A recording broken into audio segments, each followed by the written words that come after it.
Salut tout le monde, bienvenue dans mon sanctuaire. Aujourd'hui, je vous parle de mes suggestions de livres. Je me l'avais demandé dans les dernières semaines, dans les derniers mois, de renouveler mes suggestions de livres. Alors, c'est le sujet du jour tout de suite après ceci.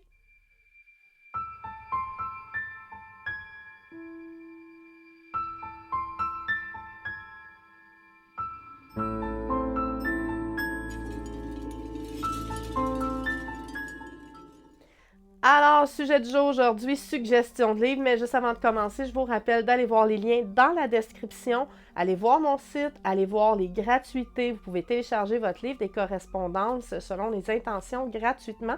Il y a aussi ma nouvelle formation qui est en ligne, qui est vraiment abordable pour apprendre à pratiquer la magie intuitive et ce, à votre rythme et en ligne. Ceci étant dit, on commence tout de suite avec mes suggestions de livres. Alors, vous allez me voir me pencher comme ça souvent parce qu'ils sont à côté de moi ici. Donc, on commence tout de suite. J'en ai plein, hein? J'ai plein de catégories, des trucs de magie, des trucs d'herboristerie, des trucs... je vous ai trouvé aussi un coffret oracle. Bref, je vous montre tout ça.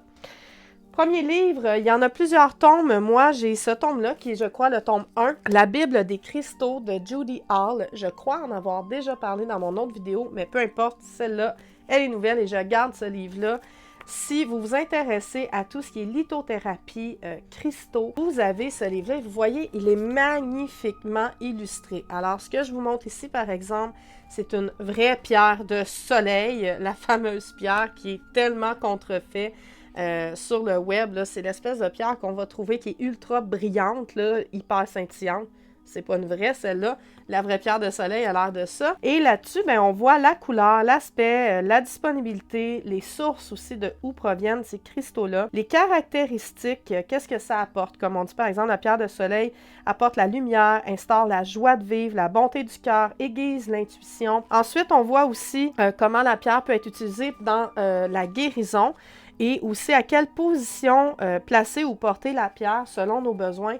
Donc, c'est super intéressant ce livre-là à propos des cristaux. Il y en a énormément qui sont explorés là-dedans. Et vous avez autant des cristaux communs qu'on va retrouver assez facilement que des cristaux plutôt rares. Donc, La Bible des cristaux de Judy Hall, excellent livre. Autre livre, cette fois-ci, il est en anglais. Je ne l'ai pas trouvé en français, mais c'est super intéressant. Donc, Sigil Witchery de Laura Tempest Zakroff. Ce livre-là va parler du pouvoir des sigils. Quels sont les sigils? Ce sont des symboles qu'on va tracer sur, par exemple... des papiers qu'on va mettre dans des amulettes, dans des spell jars. C'est des symboles qu'on peut tracer à l'entrée de notre maison, un peu partout. Elle, en fait, c'est une artiste et elle explique comment tracer des symboles et comment invoquer certaines forces ou certaines énergies par rapport à ces symboles-là. Comme je vous dis, le livre est en anglais, mais il est illustré avec des symboles qui ont été dessinés à la main. Il est aussi illustré avec des images de l'artiste. Et c'est quand même assez facile à comprendre, même si c'est en anglais. Donc, je vous suggère fortement, si vous vous intéressez à la magie des Sigils Witchery. Autre livre, on change de sujet maintenant. On quitte la magie pour parler des émotions hyper empathique, moi, du docteur Judith Orloff. Donc, hyper empathique, moi, comment transformer mon émotivité en force créative. Je vais vous avouer que je suis tombée amoureuse de ce livre-là à cause de sa couverture. Donc, il m'a appelé, hein. Des fois, il faut aller à la librairie et se laisser appeler par un livre. Ce livre-là vous permet de vous protéger des gens toxiques, des vampires émotionnels, vous construire des boucliers adéquats contre la surcharge empathique hein, quand on se rend compte qu'on est hyper empathique ou hyper émotif, savourer toutes les émotions sans danger pour votre équilibre, reprendre des forces sur le plan émotionnel et accompagner un enfant hyper empathique. Si vous croyez avoir un enfant hyper empathique, c'est hyper bien fait. Il y a plein de petits exercices d'auto-évaluation, il y a plein d'informations sur l'hyper-empathie, comment se connecter à la Terre, comment méditer, comment se tourner vers l'intérieur, comment gérer ce flot d'émotions-là qui des fois est beaucoup trop fort chez les personnes hyper empathiques ou hyper émotives. Je vous le dis, celles qui sentent, qui croient qu'ils sont peut-être hyper empathiques ou hyper émotifs, procurez-vous ce livre-là. C'est excellent, c'est rempli de bons conseils, super agréable à lire. On continue et dans l'ordre et le désordre, on revient à la magie. Et là, je vous montre un livre qui est un collectif, dans le fond, qui a été écrit par un collectif, un coven. Ça s'appelle « Traité des usages et savoirs de sorcières ». Ce livre-là est assez dispendieux. C'est les éditions Secret d'Étoiles. Donc, comme je vous dis, c'est un collectif qui l'a écrit. Et ça, là, si vous êtes débutante et que vous savez pas trop où vous orienter, d'ici au moment où je sorte mon propre livre, je vous suggère fortement ce livre-là. Il y a de tout là-dedans, de tout, de la cueillette des plantes sauvages, en passant par les cristaux. Ça parle aussi des runes, comment recharger, comment se faire un livre des ombres. Il parle de la baguette magique, il parle de l'espace de sorcière, de l'hôtel, des correspondances planétaires, comment se connecter aux esprits guides. C'est sûr qu'il y a énormément de sujets là-dedans, donc chacun des sujets n'est pas nécessairement approfondi. On reste relativement en surface, mais pour commencer, là, au lieu de vous acheter comme 5-6 livres différents, celui-là va vraiment vous guider, puis en explorant plusieurs sujets, bien, vous allez voir lesquels vous intéressent le plus, puis vers quoi vous avez envie de vous diriger dans votre pratique, hein? Parce qu'on n'est pas obligé de tout faire, on n'est pas obligé de tout fêter les fêtes, on n'est pas obligé de s'intéresser aux cristaux, d'avoir une baguette magique, un hôtel, de faire de la divination, mais ça va vous permettre d'explorer plusieurs facettes de la sorcellerie, de la magie. Vraiment un beau livre, coûteux, mais ça vaut la peine, sincèrement. Donc, Traité des usages et savoirs de sorcières aux éditions Secret d'Étoiles, disponible, je crois, sur Amazon. Vous voyez, 39 €. En dollars canadiens, j'ai payé, je pense, 75 $. Donc, un collectif. Tant qu'à rester dans les indispensables, si vous voulez pratiquer, commencer votre pratique, le grand livre des correspondances. Ça, c'est une Bible chez Alliance Magique de Sandra Kynes. Je le suggère dans à peu près toutes mes vidéos. Alors, celui-là, c'est un livre des correspondances. C'est littéralement un dictionnaire, OK? Il ne faut pas s'attendre à des belles images et à de grands textes. C'est un dictionnaire.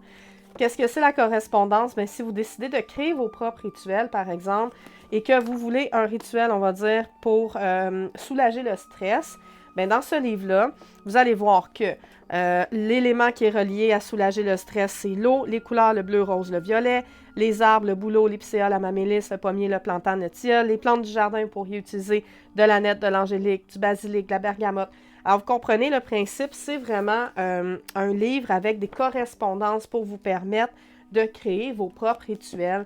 C'est vraiment une Bible, c'est super, c'est vraiment intense. Par contre, OK, il y en a énormément. Moi, je vais surtout selon les intentions. Comme le petit livre, vous pouvez télécharger sur mon livre, c'est 22 intentions que j'ai sélectionnées. J'ai ajouté mes propres correspondances, plus certaines, justement, qui viennent de ce livre-là. Mais c'est vraiment un bon livre pour débuter, donc un indispensable. Alors, le grand livre des correspondances, un recueil complet et documenté pour les païens et les Wiccans, de Sandra Kynes. Next, je vous parle pour les Québécois, cette fois, les Québécois, Québécoises, les fleurs des champs du Québec et des Maritimes. Beau petit livre si vous voulez vous lancer un peu dans l'herboristerie, que vous avez envie de faire déshydrater vos fleurs justement pour créer vos propres rituels, vos propres encens, vos bains magiques, parce que vous savez que peu importe la fleur, vous pouvez l'utiliser dans n'importe quel rituel, y associer vos propres correspondances selon votre intuition en magie intuitive. Bref, ce livre-là vous permet d'identifier une tonne de fleurs qui vont pousser dans les champs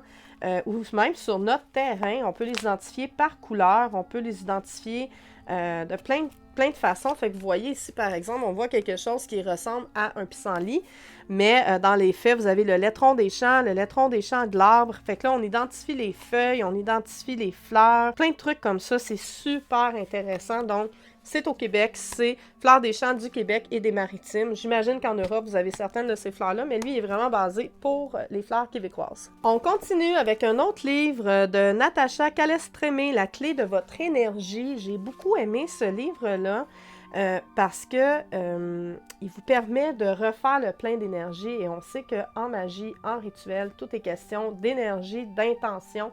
Alors, il faut avoir des doses d'énergie si on veut bien créer et répéter et faire nos rituels finalement, que ce soit efficace. Ce livre-là vous permet, entre autres, avec 22 protocoles, vous allez réactiver votre potentiel, retrouver votre plein d'énergie. Ça permet de couper des liens aussi Ça permet vraiment d'aller plonger dans nos blessures, de guérir certaines blessures, de faire en sorte que nos épreuves qu'on traverse, on réalise que c'est peut-être dû à certains blocages, à de la culpabilité, tout ça. Fait que c'est vraiment un livre complet pour nous permettre, c'est carrément un mode d'emploi finalement, pour retrouver notre énergie vitale. Et finalement, mais ça se reflète aussi dans notre corps. Donc, c'est super intéressant. J'ai adoré ce livre-là de Natacha Calestrémé. Je vais le relire d'ailleurs. La clé de votre énergie. On continue cette fois-ci avec un livre un petit peu plus, je dirais, fantaisiste, si on veut, fantastique, de Keiko, donc qui est une astrologue japonaise. Ça s'appelle Power Wish. Réalisez vos souhaits grâce au pouvoir de la Lune. J'ai vraiment aimé ce livre-là parce qu'il nous permet de travailler avec la Lune. Vous savez, les fameux souhaits à la Lune, les chèques d'abondance, tous les rituels qu'on va faire à la nouvelle Lune, à la pleine Lune, bien celui-là nous explique comment travailler avec la Lune. Et cette astrologue-là est hyper populaire au Japon. Et ça a traversé les océans, traversé les continents. Et puis, elle nous explique vraiment quelle lune, dans quel signe, va nous permettre d'atteindre quel objectif. Fait que si on a envie de jouer avec la lune et de faire des rituels, de faire réaliser certains souhaits, Power Wish, moi je l'ai essayé, j'ai travaillé avec ce livre-là, j'ai mis des petites notes partout, je trouve ça fascinant, c'est vraiment, vraiment intéressant, vraiment amusant aussi. Un autre livre d'une astrologue, cette fois-ci québécoise, de Mademoiselle Lily, donc Astro Christo. Celle-là, j'en ai déjà parlé dans une autre vidéo et j'ai trouvé ça tellement le fun parce qu'elle parle des cristaux, mais en lien avec votre signe astrologique. Ben voilà, mettons un peu de magie dans notre vie. Alors, elle dit par exemple, le lion doit utiliser les pierres comme la métrine, la tourmaline.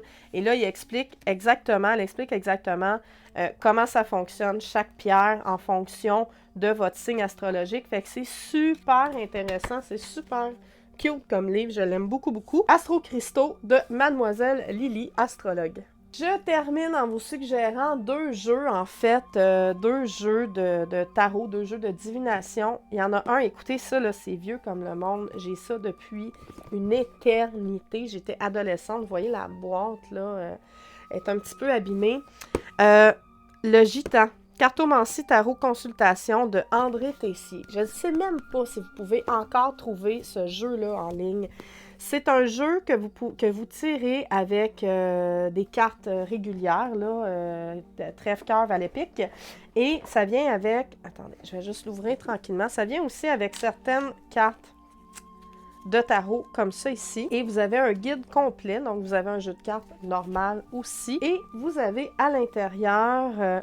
des tapis, donc un tapis qui permet de tirer les cartes, donc avec des maisons finalement. Je vais juste déposer tranquillement, je veux pas que ça vibre.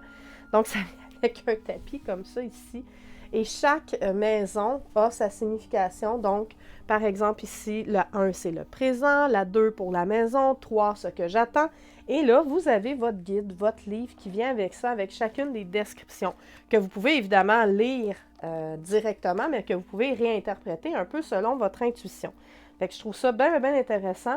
J'ai encore d'ailleurs des notes dans ma boîte de quand j'étais adolescente. Il faudrait que je le refasse. Ça fait longtemps. Il y a une de mes amies qui m'en a parlé là, dernièrement, qui m'a dit « Ah, je me suis fait tirer au gitan, c'était fou. » Fait que je pense que je vais aller essayer ça. Alors, le gitan, un beau petit coffret bien, bien, bien intéressant. Et finalement, le dernier, c'est mon oracle préféré. Et celui-là aussi, je ne sais pas si vous pouvez le retrouver encore. Cherchez-le, même si c'est usagé, purifiez-le. Demandez à vos guides de Sonia Choquette. Alors, cet oracle-là, je pense que je l'aime parce que c'est le premier oracle que je me suis procuré. J'étais plus au niveau des tarots. Puis à un moment donné, j'ai découvert ce coffret-là, il m'est tombé dans les mains. Alors les cartes sont joliment illustrées, c'est relativement simple comme illustration, très coloré et évidemment, bien, chacune des cartes est décrite dans le petit guide ici. Donc vous avez le guide avec le numéro de la carte, avec toutes les indications. Moi, c'est un livre, un oracle qui me parle beaucoup, beaucoup, beaucoup. Chaque fois que j'ai une question très précise, c'est ces cartes-là que je vais tirer, même si j'en ai plein derrière moi. C'est généralement celui-là que je vais tirer et j'obtiens mes réponses. Mais si vous avez à vous choisir un oracle, n'oubliez pas, choisissez-le surtout selon votre intuition. Laissez-vous attirer par un jeu et puis sans nécessairement vous baser sur le style, les couleurs et tout ça. essayez d'y aller selon votre intuition. Mais celui-là, quand même, je vous le recommande. Donc, demandez à vos guides de Sonia Choquette aux éditions ADA, s'il est encore disponible. Fait que j'ai fait le tour. Je vous ai déjà tout présenté mes livres en 20 minutes. Alors, j'espère que vous avez apprécié. Si vous avez des questions, n'hésitez pas. Si vous voulez commenter aussi, c'est en bas. Je lis tous les commentaires. Je réponds pas à tout le monde, mais je lis tout le monde.